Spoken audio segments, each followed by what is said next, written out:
Bismillahirrahmanirrahim. Assalamualaikum warahmatullahi wabarakatuh.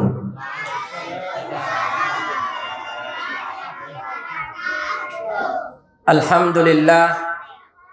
Alhamdulillahilladzi nahmaduhu wa nasta'inuhu wa nastaghfiruh. Wa na'udzu billahi min syururi anfusina wa min sayyiati a'malina. Man yahdihillahu fala mudilla lahu wa man yudlilhu fala hadiya lahu. Asyhadu an la ilaha illallah wahdahu la syarika lahu wa asyhadu anna Muhammadan abduhu wa rasuluh la nabiyya wa la rasulahu ba'dah. Qala Allah ta'ala fi kitabihil karim ba'da a'udzu billahi minasy syaithanir rajim. Bismillahirrahmanirrahim. Ya ayyuhalladzina amanu taqullaha haqqa tuqatih wa la tamutunna illa wa antum muslimun. Wa qala ya ayyuhalladzina amanu taqullaha wa qulu qawlan sadida yuslih lakum a'malakum wa yaghfir lakum dhunubakum wa may yuti'illaha wa rasulahu faqad faza fawzan 'azima. Wa sallallahu ala sayyidina Muhammadin sallallahu alaihi wasallam wa ala alihi wa sahbihi wa man tabi'ahum bi ihsan ila yaumiddin. Bapak-bapak, ibu-ibu, majelis taklim yang mudah-mudahan Allah rahmati. Alhamdulillah, bersyukur kepada Allah Subhanahu wa taala pada kesempatan yang berbahagia ini. Pertama, kita bisa alhamdulillah dengan izin Allah kita bisa melaksanakan sholat maghrib secara berjemaah sembari kita melanjutkan kegiatan taklim antara maghrib sampai isya. Mudah-mudahan apa yang kita kerjakan ini menjadi hujjah di hadapan Allah Subhanahu wa taala, menjadi alasan dai di hadapan Allah Subhanahu wa taala bahwa kita mempergunakan pendengaran, penglihatan dan hati dai untuk mengkaji dan merenungi ayat-ayat Allah Subhanahu wa taala. Bersyukur kepada Allah, jangan sampai kita nanti menyesal ketika dimasukkan ke dalam neraka. Kita berdoa atau kita memohon kepada Allah Subhanahu wa taala, wa qalu law kunna nasma'u aw naqilu ma kunna fi ashabis sa'ir. Wahai Allah, seandainya dahulu kami di dunia mendengar ayat-ayat-Mu, mendengar peringatan dari hadis-hadis Rasul-Mu sallallahu alaihi wasallam, dan kami memikirkan ayat-ayat-Mu, merenungi ayat-ayat-Mu, ma kunna fi ashabis sa'ir, niscaya kami ini tidak termasuk penduduk neraka yang menyala-nyala ini. Mudah-mudahan bapak-bapak ibu sekalian, apa yang kita lakukan pada malam hari ini menjadi jawaban bahwa kita termasuk di antara hamba Allah yang pandai merenungi dan mendengarkan ayat-ayat Allah Subhanahu wa taala. Salawat dan taslim kita sampaikan kepada junjungan Nabi besar kita Muhammad sallallahu alaihi wasallam, kepada para sahabatnya, kepada para tabi'in, dan kepada orang-orang yang senantiasa istiqomah di atas mengikuti jejak dan perjuangan beliau sampai akhir zaman nanti. Bersyukurlah kita kepada Allah Subhanahu wa taala diutusnya seorang rasul sehingga ndai bisa beribadah, taat dan mengabdi kepada Allah Subhanahu wa taala sesuai dengan apa yang diinginkan oleh Allah Subhanahu wa taala. Bersyukur kepada Allah Subhanahu wa taala diutusnya Nabi yang mulia Muhammad sallallahu alaihi wasallam sehingga ndai bisa hidup di dunia ini sesuai dengan aturan dan tuntutan yang diinginkan oleh Allah dan Rasul sallallahu alaihi wasallam. Dan bersyukur kepada Allah Subhanahu wa taala diutusnya Nabi yang mulia Muhammad sallallahu alaihi wasallam ndai bisa meninggalkan dunia ini menuju alam barzah, menuju akhirat nanti dalam keadaan memiliki bekal iman dan takwa kepada Allah Subhanahu wa taala. Amin amin ya rabbal alamin.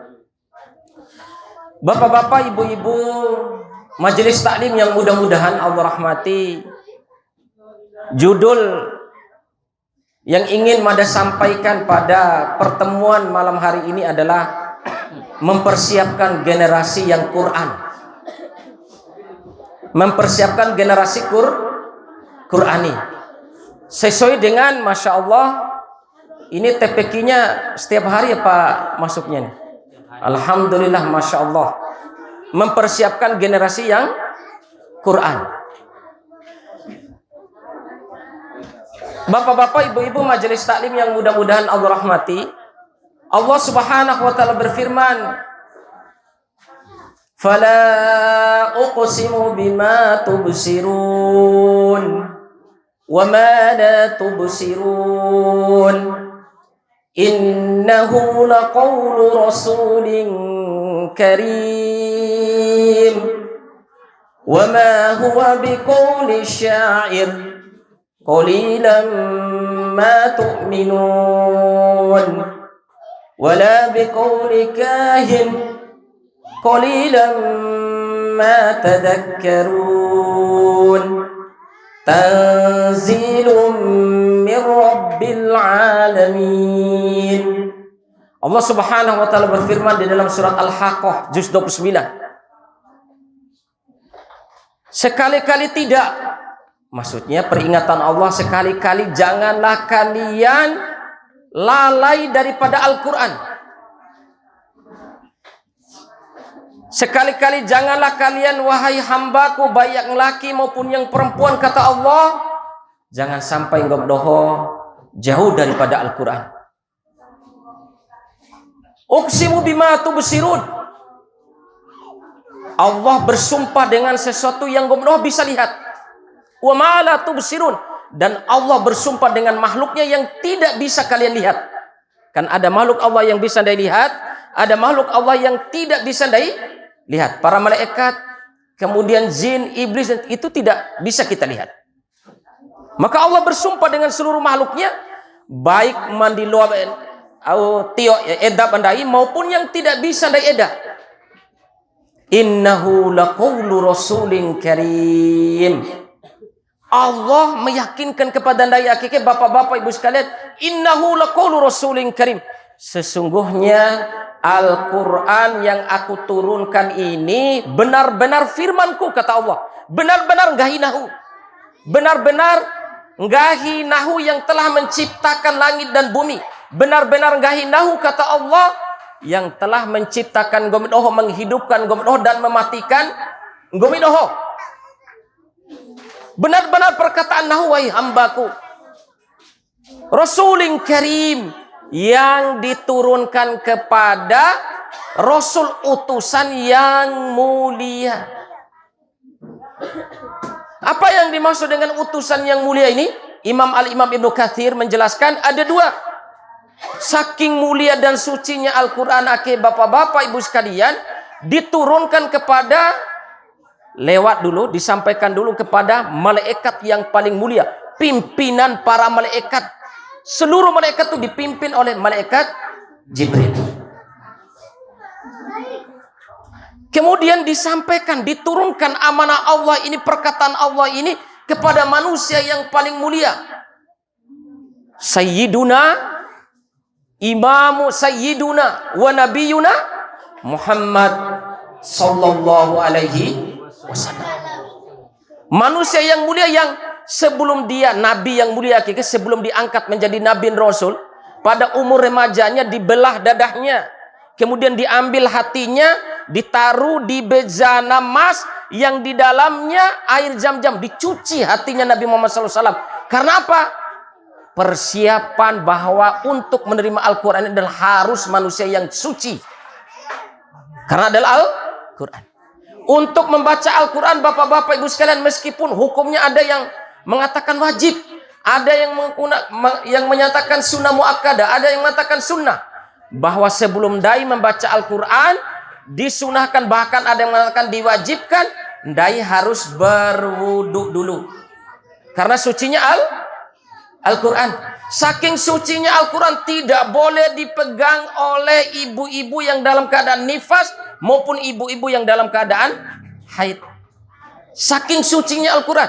Bahkan di dalam buku Minhajul Muslim, Abu Bakar Jabir Al-Jazair memberikan keterangan adabuna bil Quran, adab kita dengan Al-Quran, simpan Al-Quran, tidak boleh dibawa buku-buku yang lain.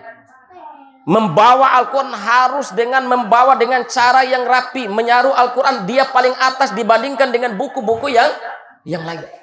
Saking mulianya Al-Quran. Wa ma huwa biqauli syair qalilan ma tu'minun.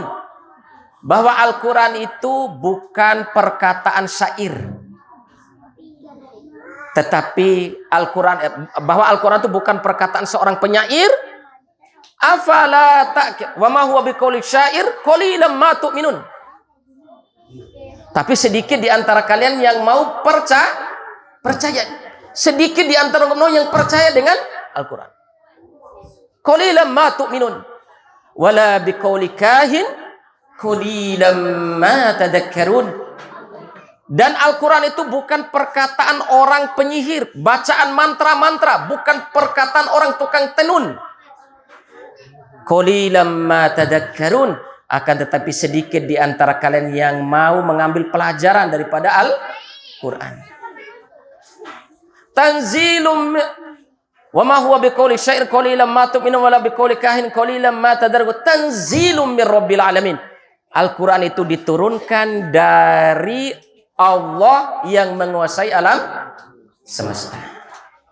Ini pertama, bapak-bapak ibu sekalian. Nah, saking mulianya Al-Quran, bapak-bapak ibu sekalian, Rasul Shallallahu Alaihi Wasallam bersabda, khairukum man ta'allamal Qur'ana wa 'allamah. Sebaik-baik doho, kata Nabi Shallallahu Alaihi Wasallam, sebaik-baik umatku di antara yang menyebabkan doho itu terbaik dari umatku, kata Nabi Shallallahu Alaihi Wasallam, man ta'allamal Qur'ana wa 'allamah. Siapa yang mempelajari Al-Quran dan mengamalkan Al-Quran. Itu sebaik-baiknya umatku, kata Nabi SAW. Alhamdulillah adanya TPI ini, Masya Allah, supaya ini umat terbaik sebagaimana yang dijanjikan Rasulullah SAW, baik yang mengajarnya maupun yang belajar. Termasuk juga yang dimaksud dengan yang mempelajari Al-Quran dan mengamalkan Al-Quran itu adalah kita berada di majelis taklim, baik itu di masjid, baik itu di pondok pesantren, baik itu di rumah, baik di tempat mana saja, yang penting dai mengaji Al-Quran. Bapak-bapak ibu sekalian, mengkaji Al-Quran di antara dai, insya Allah itu sebaik-baiknya umat Muhammad Sallallahu Alaihi Wasallam. Itu terbaik, umat terbaik. Ini yang kita kejar. Kemudian Rasul Sallallahu Alaihi Wasallam bersabda dalam sabdanya yang lain. Rasul Sallallahu Alaihi Wasallam bersabda, man qara'a harfan min kitabillah falahu bihi asyru hasanat wa asyru hasanat bi asyri amsa wa hasanatun bi asyri awal hasanatu bi asyri amsalihha. Kata Nabi Shallallahu Alaihi Wasallam, barang siapa yang membaca satu huruf dari kitab Allah, satu huruf, maka dia akan mendapatkan satu kebaikan. Dan satu kebaikan itu dilipat gandakan menjadi 10 kebaikan. Bahkan dalam hadis yang lain, 10 dilipat gandakan dari 10 kali kebaikan sampai ila sabi'i mi'ati di'fin, sampai ke 700 kali lipat kebaikan. 10 sampai 700 kali lipat. Sabda Nabi, satu huruf. Wala aqulu alif lam mim harfun Saya tidak mengatakan kepada kalian, kata Nabi SAW, alif lam mim itu satu huruf. Walakin aqul, akan tapi saya katakan, kata Nabi SAW, alifun harfun, walamun harfun, wa mimun harfun. Tapi saya katakan kepada kalian, alif satu huruf, lam satu huruf, dan mim satu huruf. Alif satu huruf berarti 10 kali 10 kebaikan. Paling minimal, bapak-bapak ibu sekalian, paling minimal. Paling maksimalnya sampai 700 kali lipat kebaikan. Satu huruf. Berarti alif lam mim, kita pilih yang paling minimal, kita sudah mendapat 30 kebaikan. Berbahagialah, Masya Allah. Itadoh punya anak-anak, kemudian disuruh mengaji, Masya Allah. Berbahagialah para guru yang menyempatkan waktunya untuk mengajarkan anak-anak ini Iqra, sehingga mereka nanti ke depan bisa membaca Al-Quran. Amin ya Rabbal Alamin. Masya Allah. Faham ya bapak-bapak ibu sekalian keutamaannya?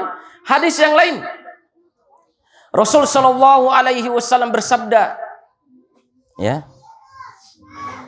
Iqra'ul Quran. Jadi yuja'u yaumal qiyamati, pada hari kiamat itu datanglah seorang pembaca Al-Quran yang membaca Al-Quran. Datang dia pembaca Al-Quran ini pada hari kiamat. Maka Al-Quran ini bilang kepada Allah, mengusulkan kepada Allah, wahai ya Allah, akulah Al-Quran yang dulu dia baca ketika di dunia. Coba lihat, Masya Allah, Al-Quran yang kita pegang, yang kita hafal, yang ada di rumah kita. Tapi Al-Quran yang kita baca, bukan yang disimpan di rumah saja. Ya bapak-bapak ibu ya, ini yang dimaksud nih, karena yang membaca. Imam Nasruddin Imam Al-Khattabi menjelaskan bahwa yang dimaksud dengan membaca Al-Quran di sini adalah membacanya, menghafalkan Al-Quran, dan mengamalkan Al-Quran. Alhamdulillah pada malam hari ini kita dalam rangka untuk mempelajari Al-Quran. Ini Masya Allah, bukti nanti di hadapan Allah. Wallahi, saksi nanti di hadapan Allah Subhanahu wa Ta'ala. Datang orang yang suka membaca Al-Quran di dunia, maka Al-Quran itu berkata, ya Allah, tolong ya Allah, berikanlah pakaian atau mahkota di kepalanya. Tahu mahkota bapak-bapak ibu sekalian? Mahkota itu bonekani raja kah, au mawaram nanaid tahun itu tane, ya. Mahkota itu namanya mahkota itu. Al-Quran mengusulkan kepada Allah, ya Allah, tolong karena mada yang mereka baca dahulu di dunia, tolong pakaikan mahkota di atas kepalanya. Dipakaikan mahkota itu. Ya Allah. Yang kedua, ya Allah, tidak cukup dengan mahkota, ya Allah, pakaikanlah dia dengan pakaian yang indah, dengan pakaian kebesaran, sehingga dia beda dengan hamba-hambamu yang lain. Masya Allah. Akhirnya Allah ridho dengan apa yang diusulkan Al-Quran, sehingga orang yang membaca Al-Quran dipakaikan pakaian khusus, sehingga bisa kelihatan, oh yang pakai khusus seperti ini adalah pasti adalah orang yang suka membaca Al-Quran ketika di dunia. Ibu-ibu kalau mau mahkota, mau pakaian yang luar biasa yang disediakan oleh Allah lewat usulan Al-Quran, baca Al-Quran. Baca Al-Quran. Baca Al-Quran bapak-bapak ibu sekalian. Baca. Kemudian yang terakhir, kalau nanti kita jelaskan nanti banyak hadis-hadis yang menjelaskan tentang keutamaan Al-Quran. Yuqalu li sahibil Quran. Nanti di akhirat dikatakan kepada orang yang membaca Al-Quran, dipanggil, ada suara yang memanggil begitu. Dipanggil orang yang baca Al-Quran ini, ada suara panggilan begitu di akhirat nanti. Apa suara panggilan? Perintah kepada orang yang baca Al-Quran, yang membacanya tadi, yang menghafal Al-Quran, kemudian yang mengamalkan Al-Quran. Dipanggil dia, ada suara yang manggil di yaumil akhir. Iqra warqa.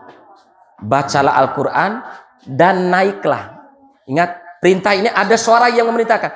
Bacalah Al-Quran dan naiklah ke tangga-tangga surga itu, naik. Jadi baca Al-Quran, kemudian naik ke tangga-tangga surga itu. Karena di surga itu ada tingkatan. Warattil kama kunta turattilu fid dunya. Dan bacalah Al-Quran, tartilkan, bacalah Al-Quran itu sebagaimana Gomi baca Al-Quran dahulu di dunia. Fa inna manzilataka inda akhiri ayatin takra'uhu. Karena sesungguhnya kedudukan kamu di surga ini, kedudukan kamu di surga nanti, kata Rasulullah SAW, tergantung ayat terakhir yang kamu baca. Dalam surat Al-Fatihah berapa ayat? 1 ayat, 7 ayat. Berarti sudah 7. Ayat terakhir waladhdallin sampai di ayat berarti 7 tingkatan. Karena Al-Imam Al-Khattabi menjelaskan bahwa tingkatan tangga surga itu, Bapak-bapak Ibu sekalian, sangat bersesuaian dengan jumlah ayat yang ada dalam Al-Quran. Maka kalau Anda bisa membaca Al-Quran dalam sebulan bisa khotam 30 juz, berarti hitung saja berapa ayat di dalam Al-Quran. 30 juz itu, satu Al-Quran, berapa ribu. Berarti tingginya tingkatan surga Anda sesuai dengan ayat terakhir yang kita baca. Bagaimana kalau Anda bisa hatam 2 kali, 3 kali, 4 kali, 5 kali? Masya Allah. Berapa sudah tingkatan surga yang Anda dapat sesuai dengan ayat yang kita baca di dalam Al-Quran. Faham di sini Bapak-bapak Ibu sekalian? Faham ya? Keutamaan Al-Quran ini. Jangan tinggalkan Al-Quran ini. Masya Allah. Ini perkataan yang suci. Keutamaannya sungguh sangat luar biasa. Nah sekarang Bapak-bapak Ibu sekalian, masih tinggal berapa menit ini kalau baik kode ya, supaya nanti sesuaikan dengan waktunya. Nah sekarang karena sesuai dengan judul, ikut cara mendidik Bapak-bapak sekolah, Bapak Ibu sekalian, supaya generasi ini menjadi generasi Quran. Menjadi generasi Quran. Saya tidak bisa mengambil banyak contoh. Kalau ndai mengambil contoh itu pasti diibaratkan atau dikisahkan dalam Al-Quran seperti Nabi Ibrahim, Ashabul Kahfi, ya.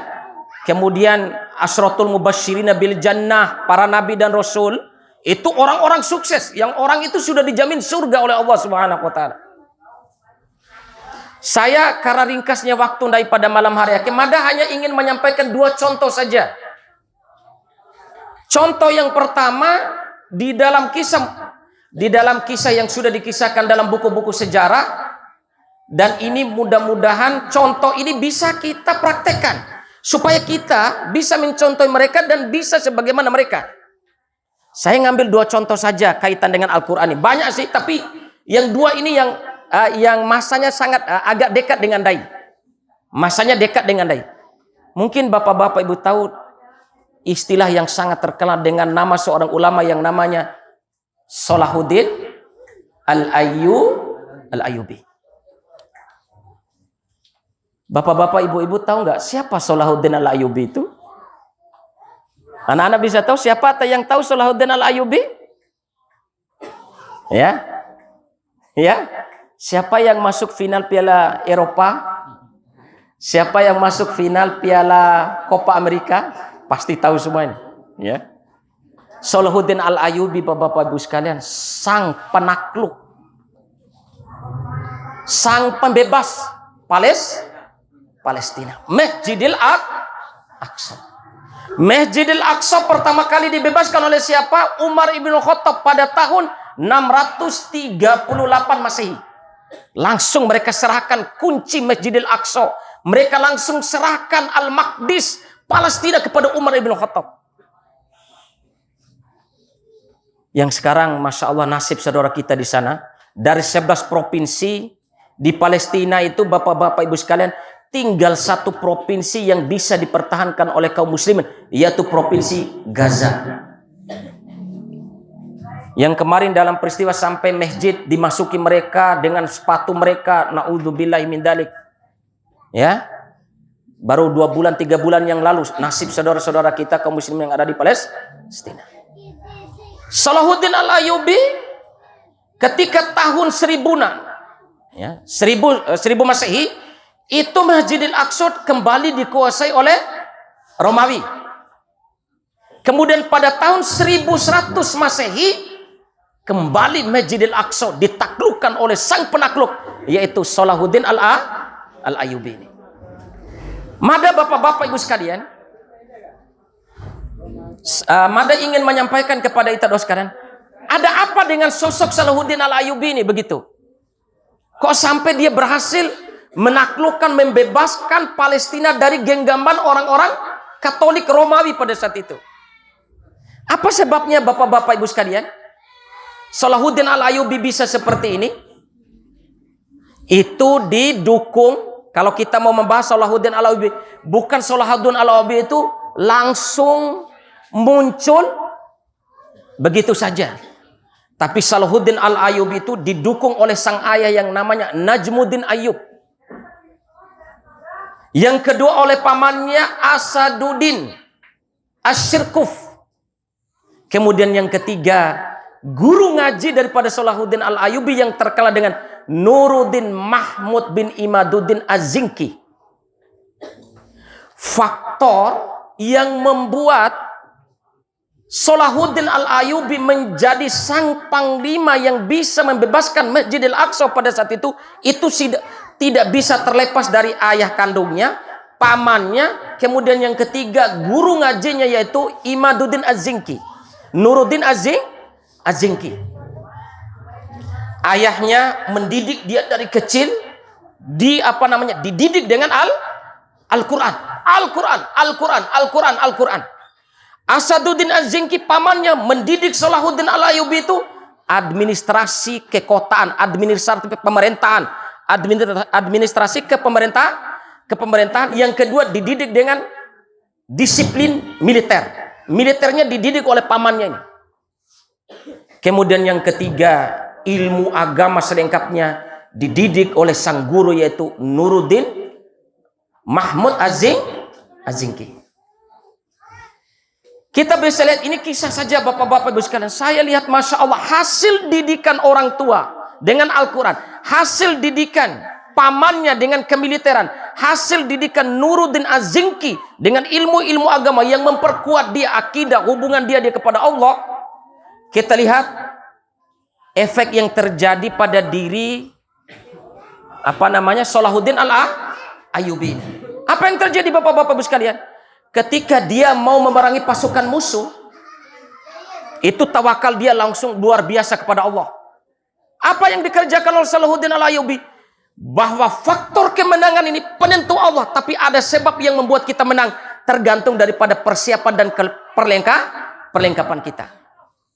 Apa yang dilakukan faktor utama Salahuddin Al-Ayyubi ketika memerangi pasukan Romawi dalam rangka untuk membebaskan Masjidil Aqsa? Pasukannya dinasihati dulu. Kemudian seluruh pasukannya dia pimpin sholatnya. Kemudian dia sujud meminta doa kepada Allah Subhanahu wa ta'ala. Karena kemenangan itu datang daripada engkau. Mau kami sebagai orang Islam, mau mereka adalah sebagai orang Romawi, semuanya adalah makhlukmu. Mereka berada di bawah genggamanmu, ya Allah. Maka sebelum perang mereka sujud. Sebelum mulai perang itu mereka sujud kepada Allah. Malam harinya seminggu sebelum mulai perang, apa yang dilakukan oleh Salahuddin Al-Ayyubi kepada pasukannya? Semua wajib baca Al-Quran. Semua wajib baca Al-Quran. Kenapa Salahuddin Al-Ayyubi bisa menjadi panglima yang dikenal pada saat itu? Menjadi manusia yang terbaik yang bisa membebaskan Palestina. Bil-Quran. Hatinya sudah terikat dengan Al-Quran, bapak-bapak ibu sekalian. Saya kisah singkat saja kaitan dengan Salahuddin Al-Ayyubi ini. Ketika dia mau meninggal, bapak-bapak ibu sekalian, Masya Allah. Menangis kita melihat sejarah Salahuddin Al-Ayyubi ini. Dia itu masa-masa mau menjelang kematiannya itu 12 hari. 12 hari. Saya tambahkan, kalau dia mau perang, khusus dia undang ulama dulu. Misalnya seminggu mau perang menghadapi pasukan musuh, itu Salahuddin Al-Ayyubi panggil ulama. Baca sama Al-Quran itu setiap malam. Khusus dengan Salahuddin Al-Ayyubi semalam itu 3 sampai 4 juz.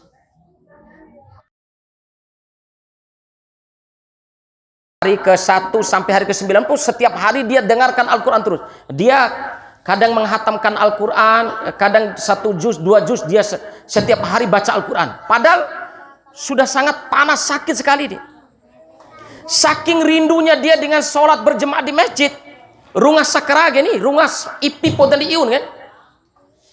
Di masjid itu dia panggil imamnya. Dia panggil imam. Karena dia tidak bisa memungkinkan pergi ke masjid, dia panggil imam masjid supaya sholatnya di kemah. Imam masjid ini supaya memimpin sholat berjemaah di kemahnya Salahuddin Al-Ayyubi, supaya dia bisa ikut sholat berjemaah padahal dalam keadaan kondisi sakit. Itu orang yang dekat dengan Al-Quran. Hari ke-9 bapak-bapak ibu sekalian, ketika ayat yang dibacakan itu dia sampai Huwallahu alladzi la ilaha illa huwa alimul ghaibi wasyahadah. Dialah Allah subhanahu wa ta'ala yang tidak ada ilah yang berhak disembah dengan benar kecuali dia. Yang Allah itu maha mengetahui yang dohir maupun yang goib. Maka Salahuddin Al-Ayyubi menjawab, setelah dia bacakan ayat itu, dia menjawab, Sudakta, sungguh benar engkau ya Allah, tidak ada yang mengetahui ini kecuali, baik yang nampak maupun yang tidak nampak kecuali engkau ya Allah. Itu hari ke-9, pingsan lagi dia.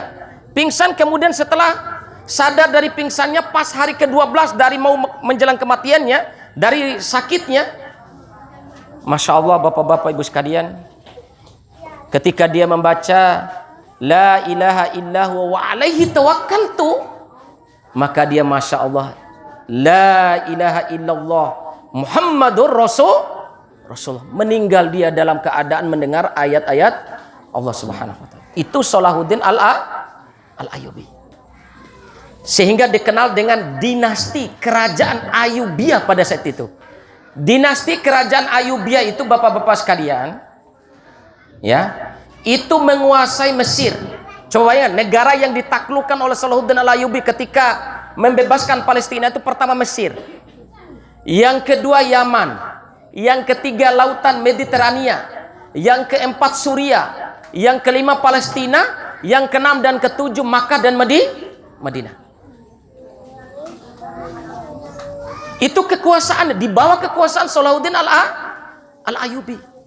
Tapi ingat bapak-bapak sekalian, dalam sejarah dicatat oleh ulama pada saat itu, Masya Allah, ketika Salahuddin Al-Ayyubi dikuburkan, biaya pengkuburan itu oleh keluarganya Salahuddin itu ngutang.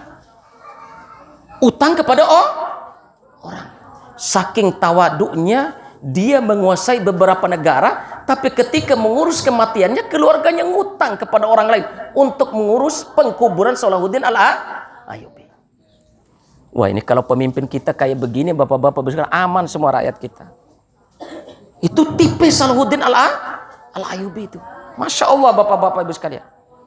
Kemudian yang terakhir, contoh kisah yang kedua. Jadi kenapa Salahuddin Al-Ayyubi bisa besar menjadi panglima yang bisa membebaskan Palestina dan bisa menguasai beberapa negara tadi bapak-bapak sekalian? Karena faktor orang tuanya yang mendidik anaknya dengan Al-Quran, faktor pamannya yang mendidik dia dengan militer dan administrasi kepemerintahan, yang ketiga karena faktor guru ustadznya yang mengajar dia tentang ilmu-ilmu agama.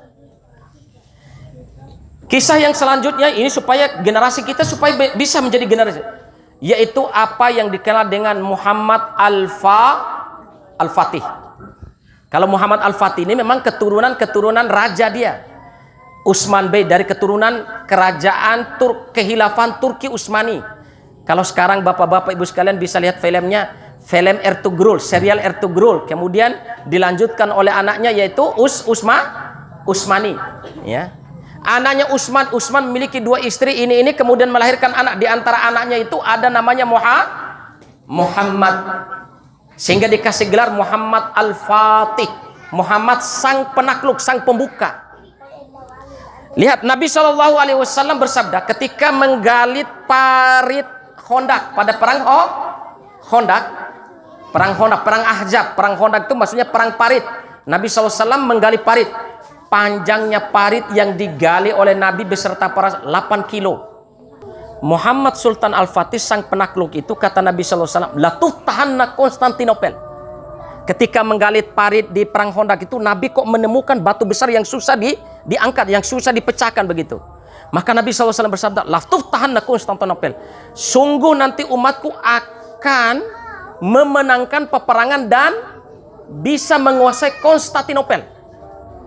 Konstantinopel itu sekarang dinamakan Istanbul di Turki, pusat peradaban dunia yang benteng pertahanan Romawi pada saat itu selama 1123 tahun tidak pernah bisa dikalahkan. Maka kata Nabi SAW, akan dibuka, akan dibebaskan Konstantinopel ini. Siapa yang membuka ke Konstantinopel? Muhammad Al-Fatih. Kata Nabi SAW, wala ni'mal amir amiruha wala ni'mal jaysh jayshuha. Sebaik-baik pemimpin adalah pemimpinnya pada saat itu, yaitu yang menaklukkan Konstantinopel. Sebaik-baik pasukan adalah pasukan yang menaklukkan Konstantinopel. Ketemu dengan Muhammad Al-Fatih. Kenapa Muhammad Fatih bisa? Umur bapak-bapak ibu sekalian, umur 6 tahun sudah hafal Al-Quran. 6 tahun sampai 8 tahun sudah hafal Al-Quran. Dari umur 7 tahun sampai umur 16 tahun dia bisa menguasai 8 bahasa. Menguasai 8 bahasa. Umur 12 tahun sudah diangkat menjadi sultan, pengganti ayahnya raja. Umur 23 tahun Sultan Muhammad Al-Fatih ini umur 23 tahun menaklukkan Konstantinopel. Yang terkenal kalau sekarang di Turki, di Erdogan itu yang kembali dinamakan masjid Hagia Sophia itu, Masjid Hagia Sophia itu, ya. Itu Masya Allah, ya. Kenapa Muhammad Sultan Al-Fatih bisa seperti ini bapak-bapak ibu sekalian? Karena oleh ayahnya disuruh, dipilihkan guru-guru terbaik untuk Muhammad Fatih. Siapa guru terbaiknya? Pertama, Guru Ahmad Ahmad Al-Qurani. Ahmad Al-Qurani itu orang Arab, khusus mendidik Muhammad Al-Fatih bisa baca Al-Quran dan menguasai Al-Quran. Guru yang kedua adalah Samsuddin. Guru yang kedua adalah Samsuddin, khusus mengajarkan kepada Muhammad Al-Fatih bahasa, ya, kemudian sejarah dan ilmu-ilmu astronomi, ilmu-ilmu perbintangan, ilmu-ilmu kelangitan. Itu dua guru ini, sehingga terbentuklah Muhammad Al-Fatih umur 23 tahun bisa menaklukkan Konstantinopel yang selama 1123 tahun benteng ini tidak pernah dikalahkan. Bapak-bapak ibu sekalian yang mudah-mudahan Allah rahmati, mungkin ini saja yang bisa saya sampaikan. Mohon maaf kalau belum ada kesempatan untuk bertanya, ya, karena tiba-tiba azan tadi. Ada yang benar datangnya dari Allah Subhanahu wa taala, ada yang salah datangnya dari kami pribadi. Astagfirullah wa atubu ilaih. Wassalamualaikum warahmatullahi wabarakatuh.